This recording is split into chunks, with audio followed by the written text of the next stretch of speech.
Oh, well, the one that always comes to mind, apart from Bob Dylan, who I know is a musician, but he has amazing lyrics that have always inspired me since a young age. So that's quite a good way into literature in a way. Dylan Thomas, so there's a little connection there as well. I really got into him, and quite late on in life, I was pregnant and I found Little Child's Christmas on a tree, and I just read it and I just couldn't believe how amazing it was, and how this young chap from my town where I was brought up, Swansea, has this voice and this way of speaking. Even though he writes in a local dialect, he has this universal voice that touches everybody. And the thing is, what he does is he loves humans, he loves the flaws, he loves the differences in all of us, and he writes so beautifully. So he has this just tremendous voice that has so much music in it as well.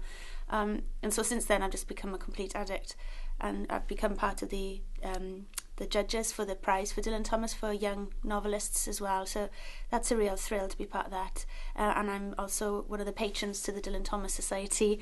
And moreover, something I'm very proud of is my uncle Colin Edwards that collected all of the hours and hours of interviews that were made in the 1960s with members of Dylan Thomas's family, including his mum and his sister, and all the people that ever got in contact with Dylan Thomas. And those are the interviews that have informed all the biographies since then, the big biographies, the Americans and all sorts. So, just to be so proud of my uncle for doing that, and then to find that love of the same poet and writer is just, it feels good.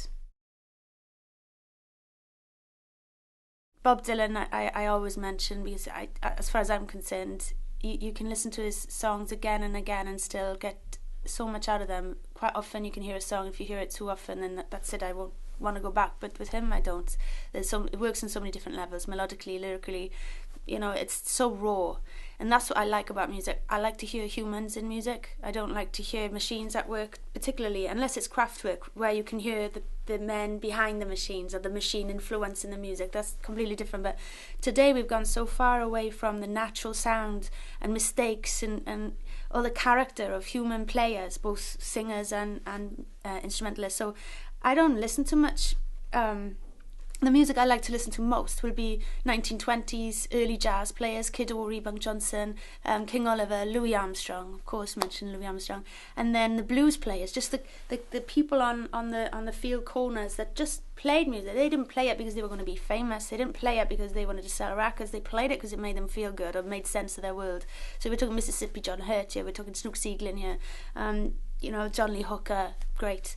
Muddy Waters, the great writers. Memphis Minnie, one of the best female guitarists and best songwriters, male or female. So it's those guys, because the more we get familiar with how the media works, the less exciting the art becomes somehow, because it's more thought, it's more academic, and I like the gut.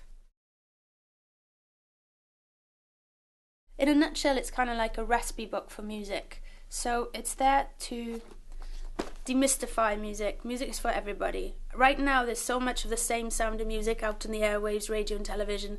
I think people forget you make your own music, you've got the power, and it's awful lot of fun, and much of it is absolutely for free anyway. So in the book we've got songs, lyrics, translations, different versions, the history behind the songs. Then there's history in the songs. We've got history from the Roman era, we've got dying maidens, dead babies, we've got happy babies too. We've got anything that life holds is in this book. And then there's brilliant quotes as well. I'm going to quote you this one. This is from Moby Dick, the great Moby Dick, Herman Melville, of course.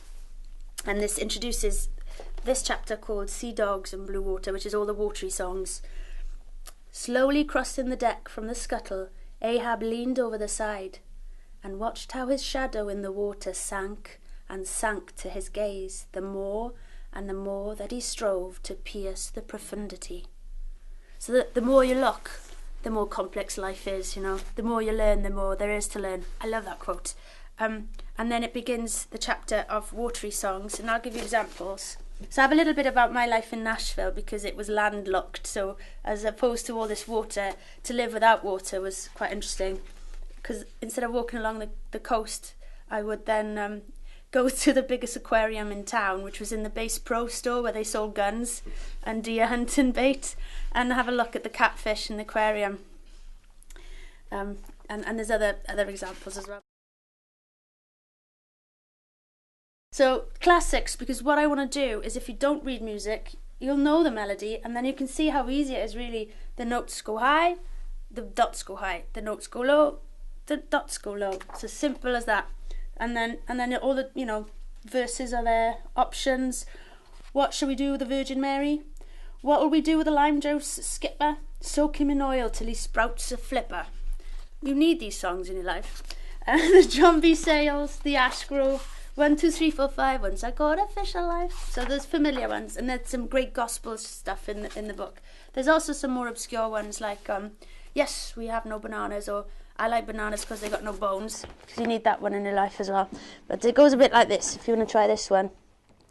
Gonna lay down my sword and shield down by the riverside. And when you're at home, you can go, where? Down by the riverside. I say where? Down by the riverside. I'm gonna lay down my sword and shield. Where? Down by the riverside. I'm gonna study war no more. Ain't gonna study war no more. Gonna study war no more. Study war no more. Ain't gonna study war no more. Ain't gonna study war no more. Study war no more. So what's that? 2 chords, so 2 shapes on the guitar. It'll be 2 shapes on the ukulele, or you can play with your one finger on the piano as well. It's really that simple. And then you can put harmonies on it, or get your children to sing harmonies, or your dad. That's it.